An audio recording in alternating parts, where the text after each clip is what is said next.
Col tempo le foglie di gelso diventa seta.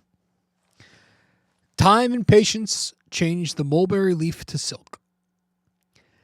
That is a line from my favorite TV series of all time, one of at least. It's at the beginning of The Sopranos. It was either episode 1 or episode 2 when Tony puts his mother in a home. And the admin, whoever ran the facility, told Livia that exact line. Col tempo alla foglia di gelso diventa seta. And that's what I think about this Knicks team. You know, that it's not going to be this year. And I think we all know this by now. And if you don't know this by now, probably get used to it. But I'm still holding out hope to keep sanity, maybe. But I'm still holding out hope that eventually this new group that Leon Rose, Brock Aller, and the front office assembled will click. You know, because progress is not always linear. And sometimes you need a little bit of patience and you need a little bit of adversity on the way to success. And, well, I guess maybe, I don't know if I'm going to follow my notes here, but we might get into some X's and O's, sure.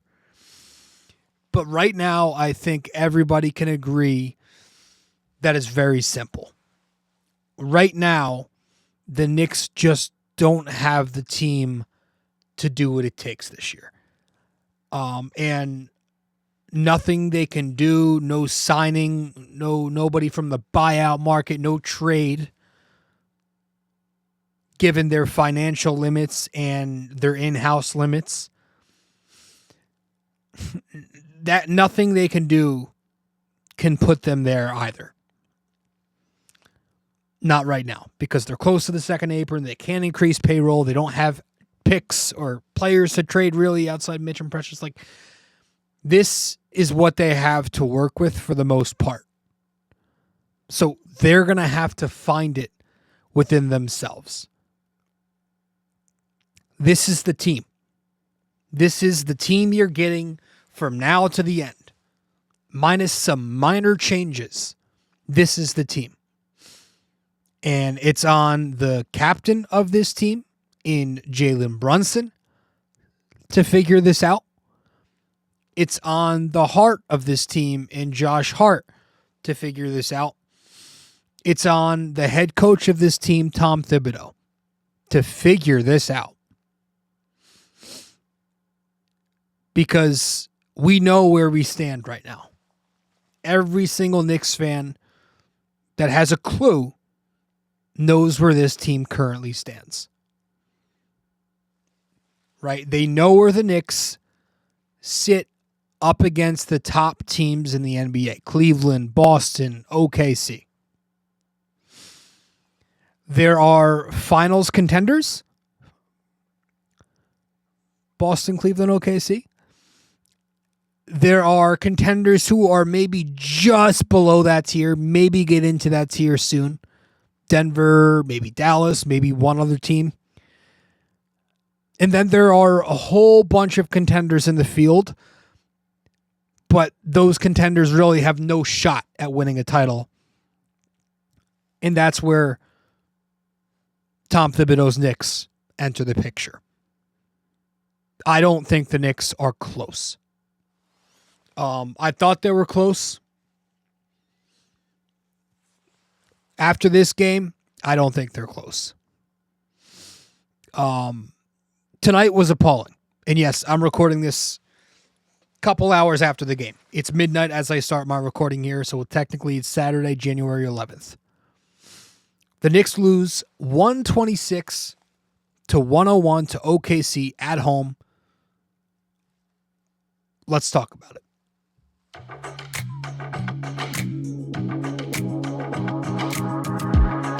Hey there, you're listening to BD4, where there's no better way to get your Yankees and Knicks analysis. Yanks every series, Knicks every game, and MMA on occasion. Here's your host, RJ Carbone.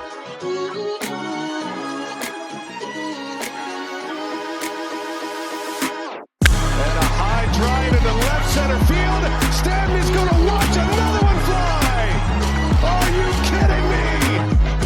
DiVincenzo a three. Bang! Bang! Knicks take a Take this chance to apologize to absolutely nobody. At the wall. See ya!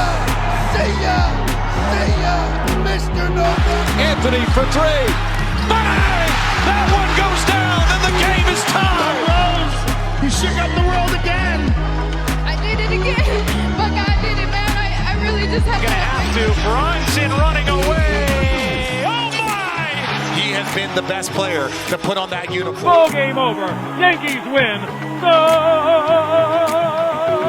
Yankees win.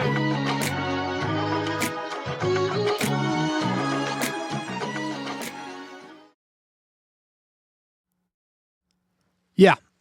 126 to 101 was your final score. At home, by the way, at Madison Square Garden. I was actually very disappointed in the Knicks fans at the Garden tonight when I heard the booing. I was. I thought the booing should have been a lot louder than what it was. I did not think the Knicks deserved the quiet booing that I heard. I mean, it may as well have been a cheer, because that was a repulsive performance. You know, what did they have? 6 points, and we were midway through the first quarter. I mean, this game was completely over by the top of the second quarter. It was so bad. You know, it was so bad that, like, sometime along the way in the third quarter, which I stopped paying attention, really. It was background noise at that point. But I heard Breen, like, talking about how the Knicks are showing some life. They're fighting back, and God bless them. And I look up at the screen, and they're down like 22 points or something like that. So that's how bad it was. And so, again, they lose by 25 points. 25 points to a team who you were supposed to be matching up with well. So this team is not a contender. No. And I don't want to hear, I mean, I'm sure I'm going to hear about it if I go on Twitter. I'm sure right now you're seeing, fire Tom Thibodeau. These Knicks are tired, right? So what? You fatigue at points during marathon seasons. All the time that happens in these types of sports, like baseball and basketball and hockey. That happens during the course of these long seasons. You know what happens after you're tired? Then you regain energy and you get hot again, just like the Knicks will. And they probably win themselves 50 more games this year, give or take. Welcome to sport. That's how that works. There are peaks and valleys. There are fatigue moments. There are high energy moments. That's going to happen. Tired. Give them a friggin' kiss on the forehead and tuck them in at night. I mean, some of you guys sound like overprotective parents out here. Did you not see Josh Hart flying around on the floor tonight? Which he does every single night, whether it's October 22nd or January 10th. Do you realize that Mikal Bridges, who you guys are so scared of, he played the entire third quarter. Do you realize Mikal Bridges' entire career, he's played in every single game of his NBA life?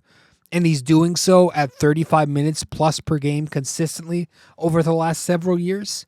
That's normal for him. Some of these complaints, I mean, it's like some of these people complaining about it are cupcakes, man. And I know most of it is the younger generation, so I get it. They don't know competitiveness. They're used to being coddled. They're used to getting rewarded for trying, right? They grew up in this culture of fragility. It's the same generation who makes up terms with phobia tied to the end of it because they're afraid to get whatever. It's like you guys are snowflake flavored cupcakes. You really are. You're like a friggin' gardener. You're like a gardener who's so afraid to take his plants out of the greenhouse because he doesn't want them getting scorched by the sun. So those plants will never develop enough strength and resilience needed to thrive in the real world. It's an analogy. It took me a couple minutes to think of one. That was a bad one. But like what this coach does, preps and conditions them for when they log big minutes in a physically taxing playoffs. That's what this is. You know, you guys are like firefighters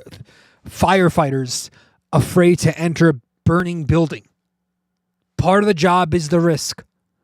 So is it really because they're fatigued? Is it because pro athletes are tired in a pro sport? No shit. Or is it maybe just because the Knicks aren't in the same tier as other contenders? Because the Knicks are 0-5 versus top 2 seeds. Is it that? I don't think it's a coincidence at all. Were they tired on ring night against the Celtics? Were they tired by the 4th game of the season against the Cavs? Were they tired on November 4th against the Houston Rockets? The Knicks can't beat top competition who do specific things offensively and defensively to test them, right? Things that exploit the Knicks in pick and roll coverage. Things that neutralize the Knicks pick and roll attack offensively. That's what we should be talking about. Not tired. Not some narrative that's going on around Twitter and it's easy to agree with because you'll get likes. That's easy, that's boring, it's a cop-out. The actual problems are in the details within this team. And that's something we've discussed all year. And I really don't want to get into it again because it's going to make this episode super repetitive. But we'll talk a little bit about it, I guess. We'll talk a little bit about what happened in this game, which is something that continues to happen throughout this season. So we'll do that when we return from break. And then after that, I think we'll wrap it up. It'll be a 20-minute episode, maybe 25 minutes. I say that, then we always go the full 30 plus. But let's see what we got. We'll talk a little bit about the X's and O's.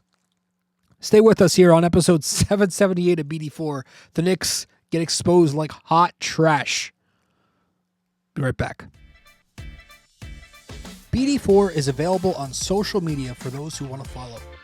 You can find BD4 on Instagram at BD4Pod. You can find us on X at BD4Pod.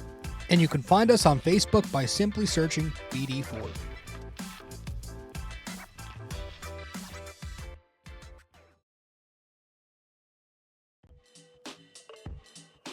Hey guys, just a quick reminder, this podcast is also available in video format on YouTube. So be sure to go over to the YouTube channel, BD4, subscribe, like the videos, comment and tell me how much I suck or maybe how much you like the video. We'd very much appreciate it.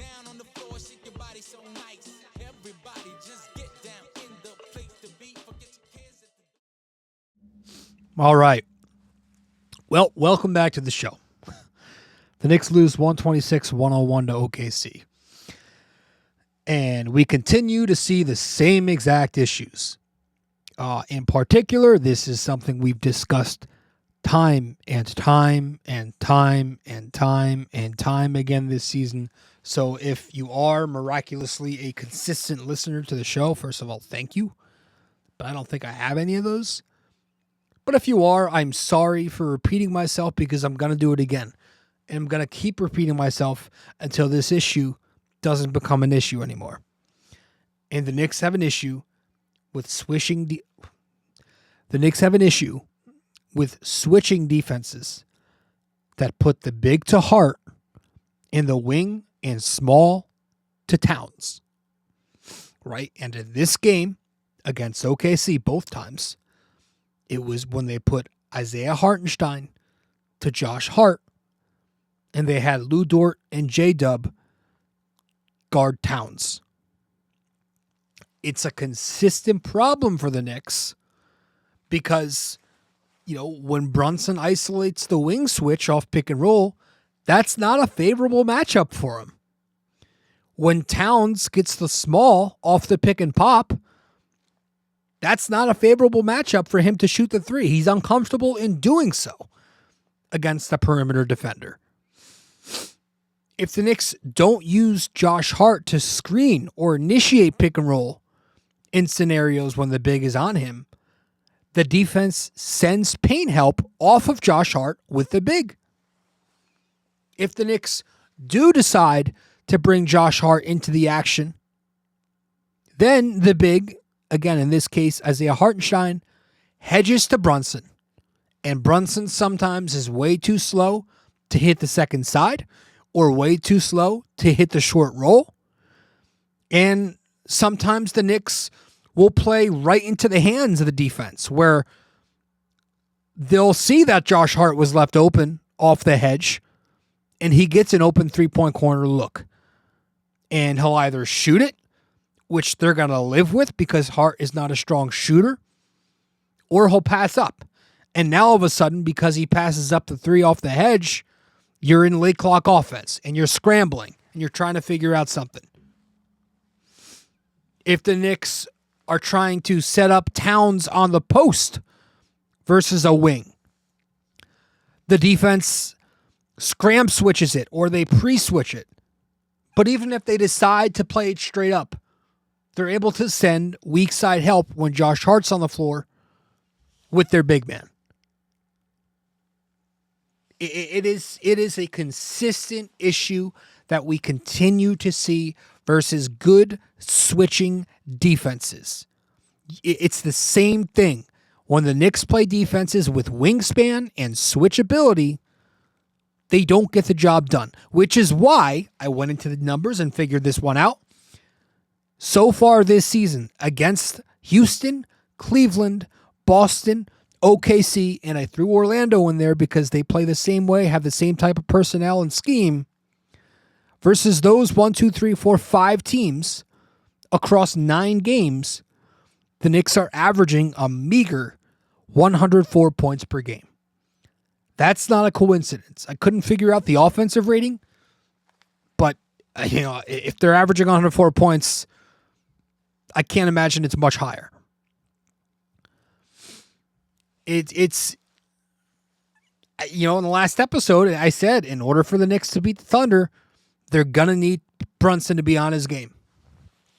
And I don't care about the numbers. He scored 27, only needed 15 shots, 12 of 12 at the line. I don't care about the numbers. I did not think Brunson played well on either end of the floor. And it continues to be a problem where he's absolutely afraid to take three-point shots, which again is an issue for the Knicks against switching defenses. But it's a big problem. And I don't think it's a schematic thing when it comes to Brunson anymore either.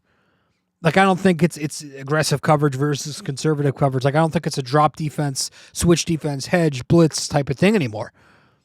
I'm looking at him, and it's these last couple of weeks, he's just afraid to take the open look from three. He had some good moments to pull tonight. He decided to get into the paint, try to get to his spots. So I don't think it's a schematic thing. I think it's a confidence thing, which is, honestly, I prefer it to be a schematic thing. Because if it's a confidence thing, then we got a problem on our hands mentally. But his three-point shot, he was 1 for 2 tonight. The Knicks need him to take threes. The Knicks have a three-point issue. They're not taking enough. I know the old men don't want to hear that, but it's a problem. And the Knicks, you can't have that happen against defenses like this. They're a bad matchup. OKC's a bad matchup for the Knicks because the Knicks play a very slow-paced offense. They take forever to get into their half-court sets. And so when you're letting the best defense in the NBA get set before you do, you're putting yourself behind already. They're too worried about getting the ball to Brunson, and there's not enough countering because they don't have a secondary creator, so it's always going right back to Brunson. There's nobody else. There's no other guard on this team who can create. Mikhail's not that. And the way they use Mikal Bridges is already incorrect. They use him as a movement shooter. He's not a movement shooter. He's not a tough shot maker. He's more of a connector. Josh Hart isn't that. He's not a shot creator like Brunson. It's supposed to be Deuce McBride, right? He's technically by the traditional outlook of it, he's their backup point guard. But everybody knows Deuce is more of a secondary or more of a wing in a point guard's body. Right? He's not an on-ball creator. He doesn't have much of a bag. He's a catch-and-shoot three-point shooter. He'll take those sidestep threes, and occasionally he'll run some empty side actions. But for the most part, Deuce McBride's not a point guard. So the Knicks have issues when they can't get their primary action. They don't counter well enough. So that continues to be a problem. And, of course, you go to the other end of the floor. Real basic episode tonight, guys. Offense, defense. I'm not trying to get too deep into the X's and O's. But you go to the other end of the floor, and they remain a not good enough defense. Again, they were exploited badly in drop tonight. I thought Mikhail was horrendous at the point of attack. He got torched by SGA. SGA scored 39 points. I thought Brunson got toasted. Way too small out there tonight to defend this team. OKC has a lot of length, but they got a lot of muscle too. Towns. I thought Towns was appallingly bad. Trouble coming up to the perimeter from drop. The first basket of the game, I think, for SGA when he pulls up from the left baseline for a midi. Towns gives him too much space. He had issues staying with the roll and protecting the basket off drives. Didn't move well. OKC getting easy looks inside consistently. When the Knicks had a help middle, they gave up outside looks. I thought Hart was awful. So was Deuce McBride defensively. I did not like the defense. And I'm not going to sing my song about how I wish they would switch more because that's a moot point at this point. Because let's be honest, if they if they end up facing a team like Boston, like they get that far in the playoffs, but if they do, and Porzingis is healthy, well, you switch everything. You got the Brunson on KP mismatch. So it's just they're going to have to figure this shit out within themselves. They're just going to have to do better at basketball things. So that's that. Josh Hart, I guess, was the best Knick among the starters tonight.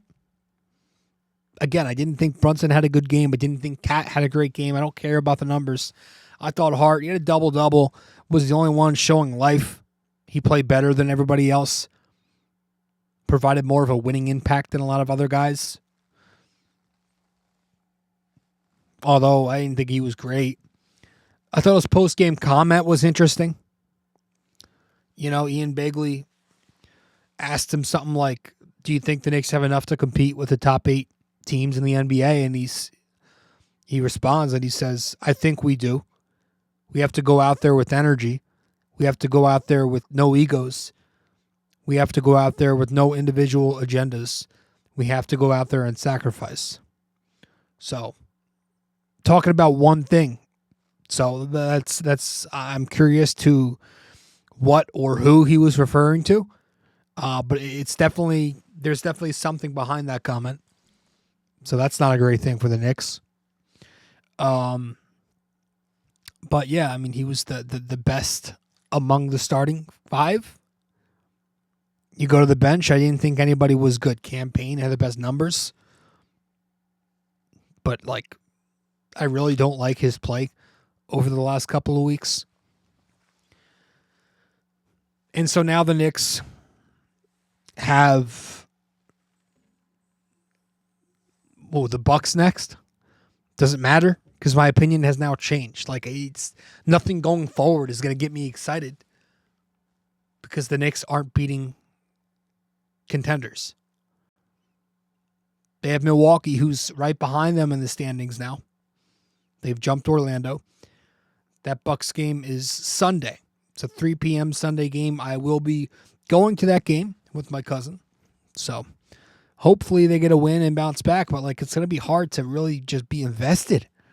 I'm at the Garden. I'm sure I'll have a great time, but like just in terms of the optimism I have towards this team going forward, they don't play Boston for another month. They're done with OKC. It's like I need to see, that they could win 7 more in a row. I need to see them do this against the top 2 seed, and they're 0 for 5 on that. They're 0 for fucking 5. So let's get to our final break and we'll wrap it up with our trivia. Stay with us. Don't have time to sit down and watch a video? You can listen to BD4 on Apple Podcasts and Spotify. Don't forget to give us a 5-star rating and review on Apple Podcasts. And you can also watch the video format on Spotify too.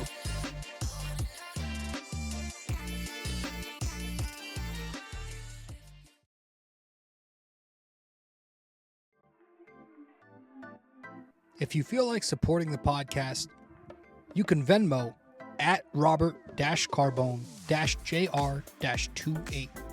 We really appreciate your support.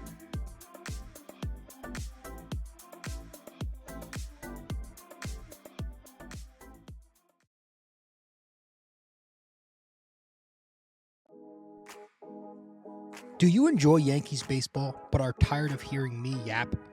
I have a suggestion for you. Go check out Yankee Crazy Podcast. Greg Gill is a Yankees podcaster on Apple Podcasts and Spotify, and he's now selling merch. Go to yankeecrazy.myshopify.com.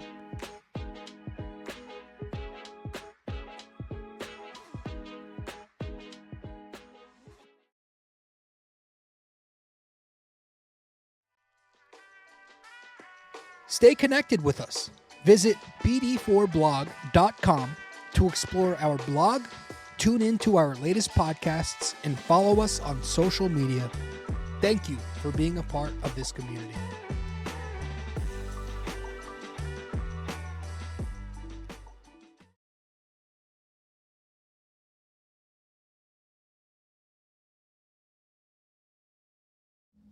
All right, welcome back to the show, episode 778 of the podcast. The Knicks get exposed like hot trash. That's what happened tonight at MSG. Let's get to our trivia and get the hell out of here. We don't have a trivia. Fucking look at that. I forgot to add one. This is from last episode. Yeah, we don't have a trivia question tonight. Maybe that's the best. Maybe that's best. I forgot to add one. Anyways, that's it. I'll see you in the next show. Later. Well, if you made it this far, that means you listened to or watched the entire episode. Thank you. Just remember to follow, subscribe, download, rate and review, and all that fun stuff to help out the podcast. And I will see you in the next episode of BD4.